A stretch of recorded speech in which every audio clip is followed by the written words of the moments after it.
Bonjour à tous, bienvenue dans cette conférence. Comme chaque année, nous sommes très heureux de vous retrouver nombreux pour cette 5e édition d'Elevate France. Nous avons préparé une série de présentations pour vous résumer les nouveautés récentes et à venir, et on espère qu'elles répondront au mieux à vos préoccupations pour faire évoluer vos applications Power Builder. Commençons tout de suite par l'agenda de cette conférence. Après la keynote, nous verrons la présentation de Julie Yang, qui est responsable du produit Power Builder chez Appian. Et donc, durant la conférence Elevate US de novembre dernier, elle a présenté en détail la roadmap de Power Builder. Elle a abordé plusieurs points. Les principales nouveautés, bien sûr, de PB 2025, qui est la grosse actualité du moment. Les évolutions en matière de connexion aux bases de données et de sécurité, les nouveaux menus en ruban, le support haute résolution, les thèmes d'interface, enfin, plusieurs points destinés à moderniser l'interface utilisateur. Elle a parlé aussi des évolutions un peu plus techniques comme la séparation des couches entre la PBVM et le runtime, ou encore le support à venir des processeurs ARM. On terminera avec les résultats de l'enquête que Appian a réalisée fin 2024 auprès des utilisateurs de Power Builder. Nous verrons ensuite une présentation de Chris Pollack qui passe en revue plusieurs nouveautés introduites par Power Builder 2025, telles que les évolutions de l'éditeur du code de Power Builder, le stockage du code en fichier texte au lieu des PB à l'habituel, la nouvelle architecture du compilateur multithreadé, la transformation d'un menu traditionnel en ruban, la création d'API REST pour générer donc un service web à partir d'une data window avec la possibilité d'insérer ensuite la logique métier, etc. On passera ensuite à la présentation d'une nouvelle version web de Visual Expert qui est conçue cette fois-ci comme une plateforme de collaboration pour la maintenance et l'amélioration du code entre les acteurs traditionnels, les développeurs, les architectes, les personnes en charge de la revue de code, etc. On en parlera un peu plus tout à l'heure. Nous verrons ensuite la présentation de Gianluca De Boni sur les méthodes permettant d'envoyer des emails en masse. Il comparera en fait deux approches. D'abord, une approche plus classique, basée sur des serveurs SMTP internes ou externes, en détaillant ses limitations de délivrabilité, de réputation, suivi des messages, etc. Et il la comparera aux infrastructures centralisées et aux solutions cloud qui sont faites pour contourner et éliminer ces limitations et qui peuvent gérer plusieurs canaux type email, SMS, WhatsApp et envoyer en masse donc des messages tout en assurant un suivi assez détaillé. Nous parlerons ensuite de Microsoft Entra ID, alors qu'on appelait jusqu'à récemment Azure AD, et qui est donc la solution de gestion des identités lancée par Microsoft récemment et destinée à remplacer progressivement Active Directory pour les environnements cloud et hybrides. On verra un peu plus en détail donc ce que c'est que Entra ID, les bénéfices attendus à son utilisation, les obstacles pour l'intégrer à Power Builder et la solution proposée par VisualGuard pour simplifier cette intégration. Nous parlerons ensuite de multilingue. Alors vous connaissez peut-être Enable, c'est un outil qui est destiné aux applications PB multilingues, qui va extraire tous les textes de l'application, les placer dans un référentiel pour qu'ils soient traduits et qui permettra après aux utilisateurs de choisir dynamiquement la langue de leur choix durant l'exécution. On verra ici un cas intéressant puisqu'on voit les prémices d'une IA qui réalise automatiquement la traduction de ces textes pour simplifier donc la phase de traduction. On passera ensuite en revue les questions que vous aurez posées. Alors pour mémoire, n'hésitez pas à les poser dans le chat de GoToMeeting durant les sessions. On va les regrouper et y répondre à ce moment-là. Et pour finir, Bruce Armstrong viendra compléter la présentation de Chris Pollack sur les nouveautés de PB 2022 avec cette deuxième partie. Et cette fois-ci, il abordera d'autres fonctionnalités telles que l'intégration du PB compiler dans PB AutoBuild pour faciliter les builds et le déploiement, le support des hautes résolutions, la configuration multi-écran, le driver ADO.NET pour Postgre, la migration vers .NET 8, les améliorations des data windows pour l'export vers Excel, les améliorations au PDF Builder, aux sources control, etc. On verra pas mal de choses aussi durant cette présentation. Bien, alors comme vous l'avez vu dans l'agenda, on va donc beaucoup parler de Power Builder, de nouvelles fonctionnalités et d'outils complémentaires, etc. Et si vous me le permettez, je voudrais commencer par faire un petit détour pour aborder un thème assez différent dont on entend souvent parler en ce moment, qui est donc celui de l'IA. Comme vous le savez évidemment, l'IA est de plus en plus souvent présent dans de nombreux domaines d'activité. Et on pense à Novalis qu'elle aura aussi un impact assez important sur notre quotidien de développeur. Et notre rôle en tant qu'éditeur d'outils, c'est d'analyser ces évolutions, de regarder ce qu'il est pertinent d'intégrer dans les outils que vous utilisez et ce que la technologie peut apporter plus généralement de productif. Alors, ce que je vous propose, c'est de commencer par faire un petit point rapide sur l'état de l'art en général et plus particulièrement sur le type de tâche qu'elle sait accomplir. On en déduira ce que nous, en tant que fabricants d'outils, on doit faire pour compléter ce qu'elle sait déjà faire par défaut, en allant sur ChatGPT par exemple, pour augmenter sa capacité et délivrer des services qui vous seront utiles en tant que développeur. Et au final, on reviendra spécifiquement dans l'univers de Power Builder pour parler un peu de ce à quoi on peut s'attendre cette année comme service appuyant sur l'IA à destination des développeurs Power Builder. Je vous montrerai même un petit exemple sur lequel on travaille maintenant depuis l'année dernière et qui va probablement sortir en bêta, je suppose, au deuxième trimestre de cette année. Alors commençons par l'état de l'art. On distingue en général trois phases dans l'évolution de l'IA. On a tout d'abord ce qu'on appelle l'ANI, c'est-à-dire intelligence artificielle restreinte, narrow en anglais. Ça correspond en fait à ce qu'on appelle aujourd'hui l'IA. C'est un niveau d'évolution qui sait réaliser certaines tâches assez spécifiques, qui peut même être excellent dans des domaines assez étroits comme les échecs, la génération d'images, la traduction, etc. Alors ces compétences vont s'étendre progressivement à d'autres domaines spécifiques, mais toujours en restant assez étroites, assez restreintes. On a ensuite ce qu'on appelle l'AGI pour intelligence artificielle générale, qui est une étape future de cette évolution. Alors d'après Wikipédia, l'AGI sera peut-être capable plus tard d'obtenir des résultats aussi bons, voire meilleurs que les humains, dans un éventail de tâches assez large. Et ça permettrait de créer des systèmes intelligents qui seraient dotés de capacités comparables, mais des capacités générales, pas spécifiques à une seule tâche, comparables à celles de l'esprit humain. Alors les systèmes seraient alors potentiellement capables d'apprendre et de raisonner pour s'adapter à différentes situations, alors qu'aujourd'hui l'entraînement est assez important, même si ces situations n'ont pas été anticipées au moment de la création de l'IA. Alors sur ce point, il y a beaucoup de débats en ce moment parmi les experts pour savoir si on y arrivera un jour et si oui, quand.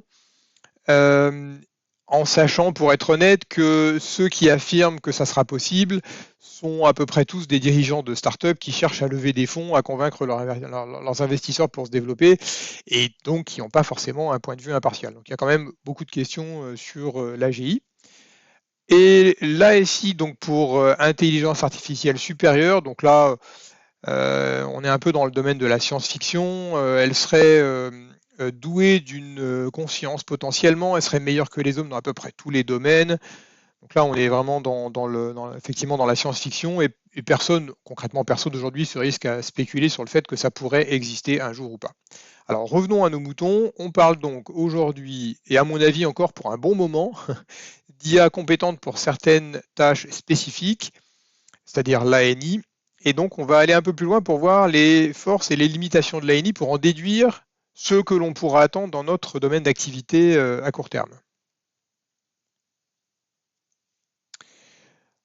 Alors, dès qu'on parle des points forts de l'ANI, tout le monde pense aux exemples d'IA génératifs qui produisent des textes des images, des vidéos. Alors vous avez quelques exemples ici. Claude est excellent pour générer des textes, hein, si jamais vous avez besoin de le faire bosser. Midjourney pour les images.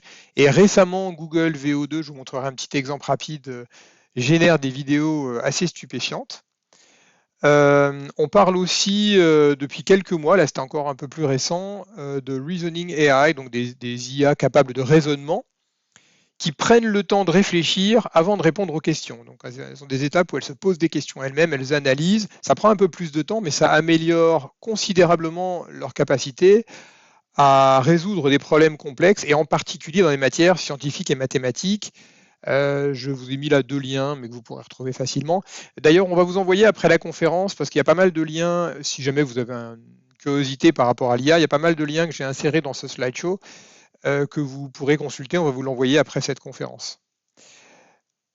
Alors, le premier exemple que je voudrais mentionner sur les Reasoning AI, c'est un test alors, qui s'appelle Graduate Level Google Proof QA Test. Concrètement, ça teste les connaissances de haut niveau avec des QCM pour lesquels même Google ne pourrait pas vous aider. Alors pour faire ce test et pour essayer d'évaluer sa performance, ils ont interrogé d'un côté des titulaires de doctorat, alors en leur posant des questions issues de leur spécialité. Attention, ils sont docteurs dans une certaine matière. 80% ont eu des bonnes réponses. Et de l'autre côté, ils ont posé les mêmes questions à O3. O3, c'est le dernier modèle d'OpenAI qui vient tout juste de sortir sur les Reasoning AI. Donc ils ont posé les mêmes questions à O3, qui a fourni 87% de bonnes réponses, soit donc un meilleur score que les experts sur ces domaines bien spécifiques. Le deuxième exemple qu'on peut mentionner, là c'est un peu plus sur le ton de l'humour, on peut citer un exemple. Il y a eu récemment aux États-Unis une étude américaine qui a créé un peu une panique dans les médias et dans les ménages. Et cette étude suggérait que des ustensiles de cuisine en plastique étaient toxiques parce qu'ils contenaient un taux trop élevé d'un certain composant qui s'appelle BDE 209. Bref, panique partout, les gens ont jeté leurs spatules. Et puis il y a un chercheur qui a repris toute l'étude et qui a identifié une erreur. Quelque part dans la page 7 d'un rapport très compliqué, il y a une dose qui était surévaluée d'un facteur 10, qui fait qu'en fait, ce n'était pas du tout toxique. Et ni les auteurs de l'étude, ni les experts qui avaient validé l'étude avaient relevé cette erreur. Donc, c'est quand même assez difficile à trouver. Et quand on a demandé à O1, même pas O3, O1 de vérifier l'étude, il a immédiatement spoté l'erreur en trouvant l'anomalie. Donc on trouve ici, c'est intéressant parce qu'on trouve ici un cas d'usage qui, à mon avis, se répandra de plus en plus, de co-intelligence, c'est-à-dire que l'humain produit quelque chose et demande à l'IA de le vérifier, ou réciproquement, c'est l'IA qui propose et l'humain qui dispose. Il y a une collaboration entre les deux, il fonctionne en co-intelligence, les deux parties collaborent pour plus d'efficacité. Donc on a des progrès non seulement qui sont importants, mais qui sont aussi très rapides. Les talents des IA sont en rapide progression. Je ne sais pas si vous avez l'occasion parfois de suivre un peu l'actualité, mais les nouvelles se succèdent vraiment à une vitesse étonnante. Pour autant, ces progrès reposent sur une force brute et on a certains tests pour ça qui comparent cette force brute au QI, au quotient intellectuel des humains. On a ici un exemple, là aussi je pourrais vous envoyer le lien vers cette page qui met à jour régulièrement ces tests. On voit ici la courbe des QI avec une moyenne aux alentours de 100 et les IA qui sont toutes positionnées selon leur évolution. Donc les différents modèles qui sortent selon toutes leurs évolutions sont positionnés sur cette courbe-là. On voit O1 Reasoning AI donc, qui est un peu en avance sur les autres. Ça, c'était la photographie en décembre et ça, c'est la photographie en janvier. On voit l'apparition de DeepSeek, c'est la petite baleine bleue, l'IA chinoise dont vous avez peut-être entendu parler. On voit O3 qui va encore un cran plus loin. Ça bouge très très vite. Alors, on va voir un autre domaine ici qui illustre ces mêmes progrès.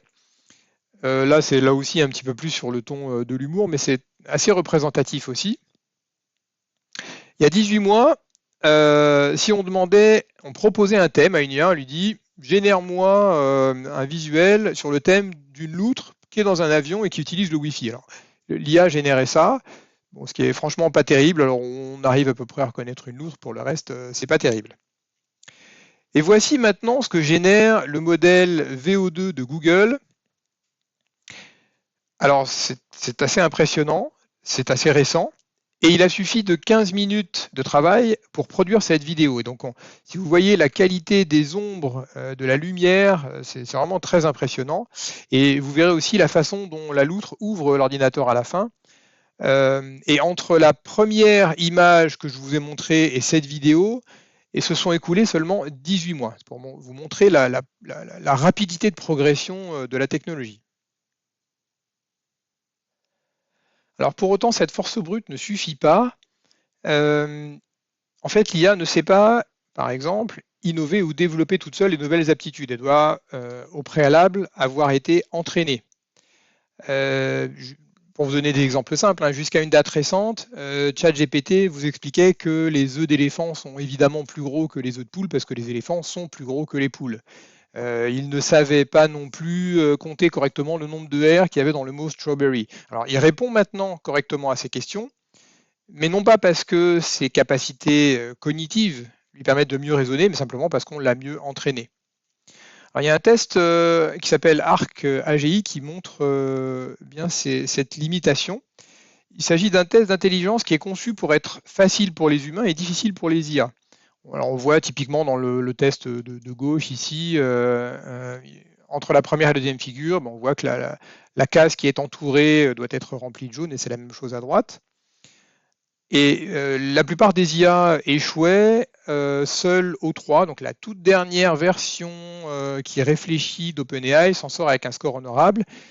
Mais attention, pas à n'importe quel prix. Et ça nous amène à la deuxième limitation de l'ANI, l'intelligence artificielle d'aujourd'hui. Plus elle est performante, plus elle consomme des ressources, et ces ressources coûtent très cher. Alors, je vous montrerai ce graphique tout de suite après, mais donc les Chinois, comme vous le savez, ont publié récemment DeepSeek V3, leur IA en version 3. Ils annoncent des coûts inférieurs à leurs concurrents américains, mais alors là, attention aussi, d'abord, ce n'est pas l'IA la plus performante, et il faut aussi regarder cette annonce avec prudence, parce que la Chine utilise cet outil comme un outil de propagande et sponsorise fortement son développement, donc les coûts en sont, à mon avis, sous-évalués. Donc je vous remontre ce graphique. Il illustre assez bien l'envolée des prix en fonction de la complexité des tâches. Alors on passe comme ça d'un coût de quelques centimes par tâche avec les modèles les moins performants. Vous avez la performance sur l'axe vertical et le prix, le coût par tâche sur l'axe horizontal. Et on arrive avec les tout derniers modèles poussés un peu dans leur dernier retranchement de O3 à des coûts par tâche rédhibitoires à mon avis de plus de 1000 $. C'est pas forcément un prix qui va rester à l'identique, mais on voit bien que l'intelligence coûte cher. Alors pour résumer, d'abord, est-ce qu'il faut se servir de l'ANI? Oui, bien sûr. Ça me rappelle un peu donc mon grand-père était comptable à la SNCF et il préférait faire ses calculs à la main avec papier crayon. Aujourd'hui, concrètement, les comptables se posent plus ce genre de questions. Tout le monde utilise un ordinateur et une calculette. Ça sera à mon avis et à notre avis la même chose pour l'IA. À mesure qu'elle se banalisera, qu'elle sera de plus en plus efficace pour certains champs d'application qui eux aussi vont s'étendre progressivement. Et en particulier, nous pensons que ça sera la même chose dans le domaine de la programmation. Il faudra juste choisir le bon moment et les bonnes fonctionnalités. Je vous montrerai un peu plus des exemples de services tout à l'heure. Il faut aussi, à ce stade, souvent considérer l'IA pour un fonctionnement comme on l'a vu en co-intelligence. Donc c'est l'humain qui initie ou finalise des tâches réalisées en collaboration avec l'IA. Dans notre domaine, qui est celui de la programmation, nous pensons que l'IA pourra guider le développeur sous différents angles, proposer du code ou des modifications qui resteront malgré tout à valider.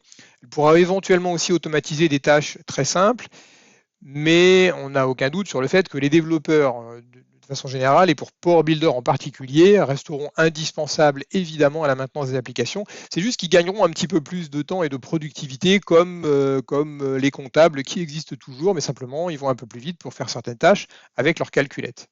Il faudra donc choisir intelligemment, tester, sélectionner les services efficaces. Il y a beaucoup de services disponibles sur Internet qui ne servent pas à grand-chose et d'autres qui sont très pertinents.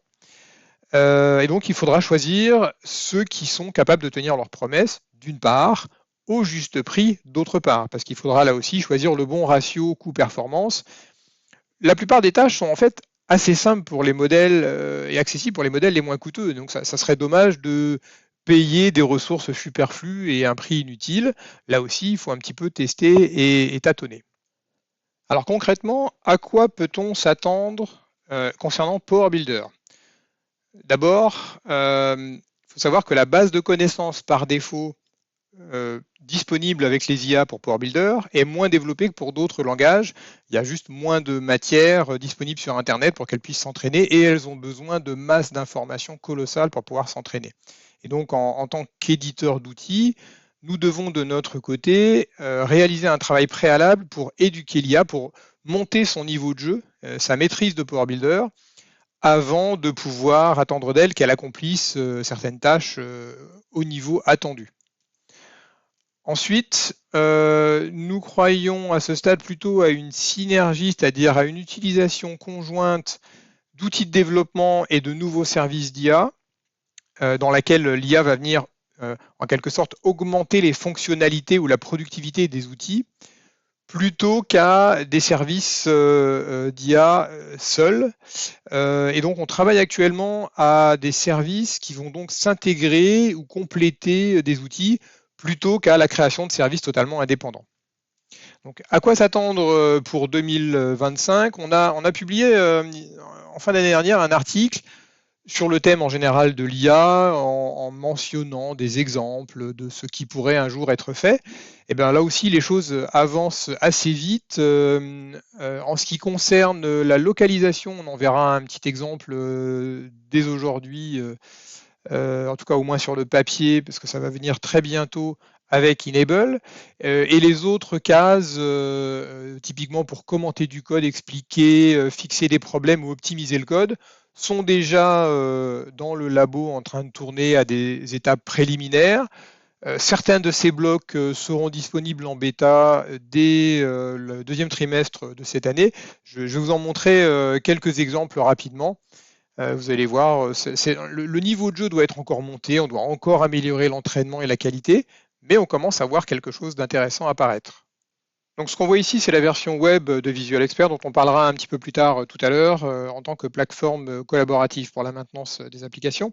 Mais je m'en sers pour vous montrer ces quelques prémices de services d'intelligence artificielle. Donc on a ici une méthode, donc là on a pris un bout de code Oracle à titre d'exemple, on a une première méthode qui existe, dans laquelle on a demandé à l'IA d'ajouter des commentaires. Donc il y a une première explication. Alors on est pour l'instant à des stades d'explication plutôt techniques et on va avancer, c'est pourquoi on l'entraîne aussi, vers des explications un peu plus fonctionnelles où là on pourra non seulement expliquer la logique du code, mais aussi expliquer un peu plus le métier qui est derrière chaque morceau de code. Et on a ajouté au milieu des commentaires pour guider le développeur. Il n'y avait pas de commentaires à l'origine, hein, mais on les a insérés pour expliquer ligne par ligne ce que fait chaque ligne de code ou chaque bloc de code.